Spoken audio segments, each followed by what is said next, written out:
Здравствуйте, в эфире новости, в студии Власий Сергеев. За прошедшие сутки в Якутии выявлено 1007 новых случаев коронавирусной инфекции. Из них в Якутске 775 заболевших. В Мегино-Кангаласском районе 40 подтвержденных случаев, а в Алданском, Хангаласском по 34 заболевших. В Нерюнгринском районе 19, в Тампонском 18, в Мирнинском 16 случаев. В Намском и Татинском по 12 заболевших, в Усть-Алданском 10, в Алекминском 6, в Нюрбинском и Усть-Майском по 5 случаев. В Имяконском 4, в Среднеколымском 3, в Верхневилюйском, Верхоянском, Вилюйском, Горном, Жиганском, Ленском и Венебудайтайском районах по 2 случая. Всего за сутки лабораториями республики проведено 8110 исследований на коронавирусную инфекцию. Большой кол по работе горячей линии 122 начал работу в Якутске на базе ресурсного центра. Обратиться на единый номер можно по вопросам вакцинации, ревакцинации и заболеванию коронавирусной инфекцией. Звонки принимают около 50 человек. Это волонтеры, которые прошли обучение и знают, как направить бригаду и как предоставить консультационную помощь населению. Колл-центр посетил глава республики Айсен Николаев. Ему рассказали о том, как сейчас работает центр. Здесь соблюдены все меры безопасности. Социальная дистанция, а все добровольцы в средствах индивидуальной защиты проходят термометрию. Также руководителю региона доложили, что при необходимости штат операторов расширят. В целях облегчения дозвона и в целях быстроты оказания качественности помощи, как вы знаете, мы открыли колл-центр 122. Он единым является для всех поликлиник города Якутска. И, соответственно, здесь в прямом режиме можно отследить, какое количество звонков есть недозвонов, какое количество звонков стоит на ожидание и принять оперативные решения по увеличению или перенаправлению сил с той или иной поликлиники для того, чтобы разрешить ситуацию. А что касается сегодня, здесь колл-центр работает по режиму с 8 до 18:00. С 18:00 до 8 следующего дня работает горячая линия Министерства здравоохранения республики. На следующей неделе, соответственно, будет приниматься решение по постепенному ее переходу также на единый колл-центр. В Вилюйской группе улусов эпидситуация сохраняется относительно стабильной. Накануне в Верхневилюйске Айсен Николаев провел заседание республиканского оперативного штаба. В режиме видеосвязи глава региона ознакомился с эпидемиологической ситуацией в Вилюйской группе районов, оценил ход вакцинации и поставил ряд оперативных задач. Он поручил главам Вилюйской группы районов усилить вакцинацию и ревакцинацию от коронавируса и напомнил, что эпидемиологическая ситуация на местах напрямую зависит от ее темпов. По его словам, хорошие показатели вакцинации первым компонентом отмечаются в Нюрбинском и Вилюйском районах, где привито более 80% взрослого населения. В этих же двух районах наблюдается наиболее стабильная эпидситуация. Орденом Русской Православной Церкви благоверного князя Александра Невского наградили главу Якутии Айсена Николаева. Святейший патриарх Московский и всея Руси Кирилл подписал указ о присвоении высокой награды и поздравительный адрес от патриарха Московского и всея Руси.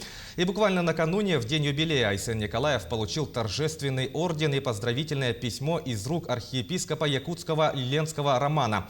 В свою очередь, владыка Роман также поздравил главу республики с юбилеем и пожелал ему успехов во всех начинаниях на благо жителей Якутии. Отмечу, что орден Александра Невского является высшей наградой Русской Православной Церкви. Это единственная награда, существовавшая в наградных системах Российской империи, Советского Союза и Российской Федерации. Утверждены сроки проведения ЕГЭ и ОГЭ на 2022 год. О том, как пройдут школьные экзамены и какие нововведения стоит ожидать выпускникам в текущем году, расскажет Марферина Алексеева. В наступившем 2022 году единый государственный экзамен состоится в очном формате впервые с начала пандемии. Сдача ЕГЭ пройдет в 3 этапа – досрочный, основной и дополнительный. Досрочный период начнется 21 марта и продлится до 7 апреля. Резервные дни с 11 по 18 апреля. Сдать экзамен досрочно смогут те ребята, у кого по разным причинам не получится это сделать в основной период. Но, скажем, сразу причины должны быть веские. Например, если предстоит плановая операция или масштабное спортивное соревнования. Также право на досрочную сдачу есть у выпускников вечерних школ. Кому предстоит нести военную службу, досрочно сдавать экзамены могут и выпускники прошлых лет, студенты колледжей, а также иностранных школ. Основной период ЕГЭ, самый массовый, стартует 26 мая. География, литература и химия. 30-31 мая состоится ЕГЭ по русскому языку. Экзамены по профильной и базовой математике пройдут 2 и 3 июня. Далее до 21 июня включительно экзамены по другим дисциплинам. Резервные дни по всем предметам с 23 июня по 2 июля. Пересдать ЕГЭ можно только тем, кто провалил основные предметы и не получил аттестата. К слову, все экзамены теперь будут начинаться в 10 часов утра. Что касается основного госэкзамена, который школьники сдают в 9 классе, он также разделен на 3 периода. Досрочный с 21 апреля по 17 мая, основной с 20 мая по 2 июля и дополнительный с 5 по 15 сентября. В будущем ЕГЭ ждут еще больше изменений. Так, по мнению специалистов, альтернативой единого государственного экзамена может стать портфолио учащегося. Удачной сдачи экзаменов, выпускники! Готовность стать резидентами креативного кластера «Квартал труда» в столице республики выразили более 70 компаний, работающих в сфере производства цифрового контента, анимационных проектов, компьютерной графики, блогов и музыки.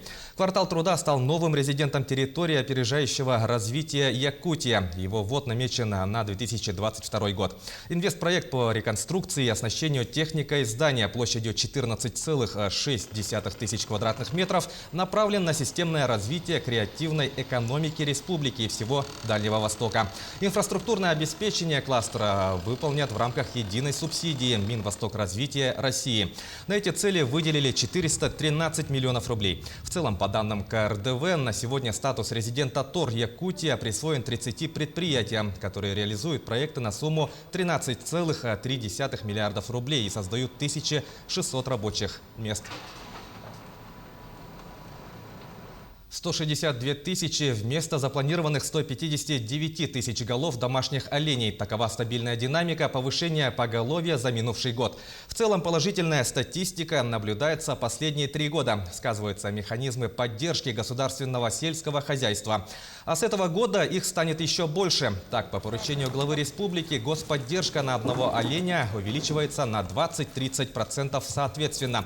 Сумма, выделяемая на эту отрасль, достигнет более миллиарда рублей из республиканского бюджета. Увеличивается поддержка и из федеральной казны. Федеральный бюджет с этого года начинает финансировать отрасль развития северного домашнего оленеводства. Республика давно ставила этот вопрос, чтобы федеральные бюджеты эти средства были предусмотрены. Министерство Дальнего Востока и развития Арктики предусмотрело 33 миллиона рублей на эти цели чисто на Республике Саха-Якутия. Там входят такие мероприятия, как приобретение вездеходной техники, строительство благоустроенного жилья для оленеводов. И, конечно, инновационные такие мероприятия, как приобретение беспилотников, квадрокоптеров по технологии содержания оленей. Александр Бугреев из Ленска много лет содержит лошадей. Они для мужчины неотъемлемая часть жизни. Кони помогают мужчине зарабатывать, привезти тяжелый груз и облегчают охоту. В тайгу жеребцы тоже ходят со своим хозяином. Подробнее далее в сюжете. Александр Бугреев – единственный человек в Ленском районе, который наперекор благам цивилизации предпочитает жить деревенской жизнью. Каждый день он, запрягая лошадей, выезжает на санях в город. Чаще всего, конечно, по делам. То необходимо привезти сено, то съездить на родник за водой. А когда выпадает теплый день, выезжает в парк и катает местную детвору.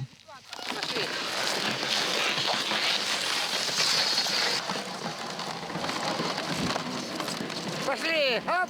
Приобрел лошадей Александр Николаевич, когда вышел на пенсию. Появилось много свободного времени. Да, мечту детства хотелось осуществить. Сегодня у мужчины 2 коня – Сиен и Денек. У жеребцов разные характеры. Один спокойный, другой вспыльчивый. Но Александр признается, что его они слушаются всегда. Мне они подчиняются.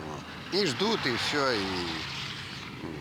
Правда, у них бывает такое чувство, что один и другой ревнуют ко мне. Вот. Это есть такая лошадиная ревность. Вот. К общению с лошадьми герой нашего сюжета приобщает и местную детвору. Они к Александру Николаевичу бегут с удовольствием, помогают мужчине ухаживать за животными и, конечно, с удовольствием катаются верхом.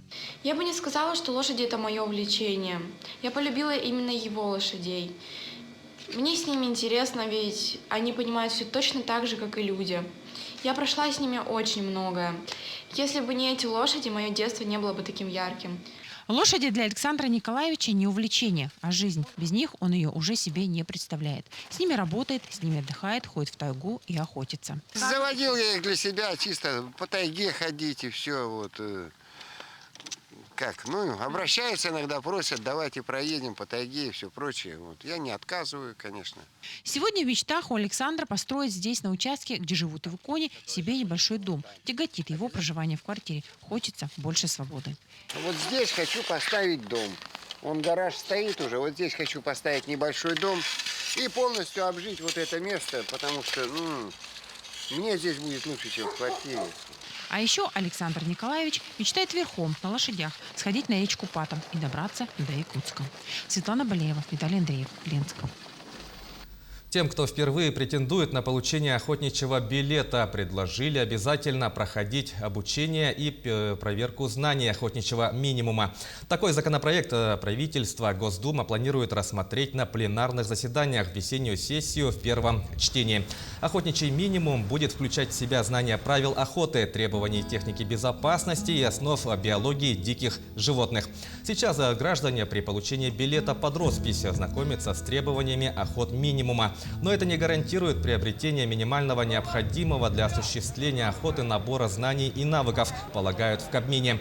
И в результате количество нарушений в области охоты в стране за год превышает 50 тысяч, а количество несчастных случаев не опускается ниже 40 в год, говорится в пояснительной записке. Я тут ничего не печатаю. Якутская «Заря» проиграла Архангельскому Поморью в матче 16-го тура чемпионата России по мини-футболу среди команд высшей лиги. Встреча прошла в Троицке и завершилась со счетом 5-6. В составе победителей покером отметился Константин Чащин. По одному взятию ворот провели Артем Ковязин и Андрей Заволокин. У якутян по дублю оформили Геннадий Сергеев и Роман Сивцев. Еще один мяч на счету Адама Габибова. В данный момент «Заря» идет на 6-й строке турнирной таблицы западного дивизиона, имея в активе 22 очка. В следующем туре якутяне сыграют с дублем Сыктывкарской новой генерации. Встреча пройдет 28 января. Сегодня Международный день зимних видов спорта. Начиная с зимы 2012 года, в один из воскресных дней января по инициативе Международной федерации лыжного спорта отмечается этот новый праздник. Другое его название – Всемирный день снега. Цель праздника – повысить интерес к зимним видам спорта и вовлечь молодежь в активный образ жизни. По замыслу Международной федерации этот день даст всем возможность насладиться снегом, познакомиться с кем-то и окунуться в светлое будущее зимних видов спорта, которые будут восприниматься не только как соревнования, но и как развлечения. Дата проведения Дня снега выбрана не случайно. В конце января, когда заканчивается сезон рождественских и новогодних каникул, важно привлечь внимание к горнолыжным курортам. Сборная борьба. Владимир на второй. Володя! За ним! К медалям! Таковы новости к этому часу. Всего доброго.